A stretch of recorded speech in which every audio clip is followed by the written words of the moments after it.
প্রিয় দর্শক, আসসালামু আলাইকুম ওয়া রাহমাতুল্লাহি ওয়া বারাকাতুহু। প্রিয় দর্শক, যারা এখন পর্যন্ত ফেসবুক ওপেন করতে পারতেছেন না, তো তাদের জন্য ইম্পর্টেন্ট এই ভিডিওটা। অবশ্যই ভিডিওটা শেষ পর্যন্ত কন্টিনিউ করবেন। আমার ওয়ান ভিপিএন নামে একটা সফটওয়্যার আছে, তো অবশ্যই প্লে স্টোরে যায় ওয়ান ভিপিএন লিখে সার্চ করুন, তাহলে অবশ্যই দেখতে পারবেন যে ওয়ান ভিপিএন চলে আসছে। তো অবশ্যই ডাউনলোড দিয়ে আপনার মোবাইলে ইনস্টল করুন, তাহলে অবশ্যই ফেসবুক চালাতে পারবেন। তো চলেন আর কথা না বাড়াই, আমরা প্লে স্টোরে যাই। কীভাবে আপনারা প্লে স্টোর থেকে এই সফটওয়্যারটা নামাবেন সেই বিষয়টা আমি আপনাদের প্লে স্টোর, এই যে প্লে স্টোর আসছে, অবশ্যই আমি কি করবো, প্লে স্টোরে একটা ট্যাপ করে দিলাম।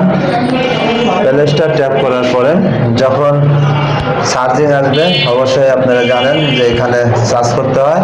তো আমি এখন এখানে লিখবো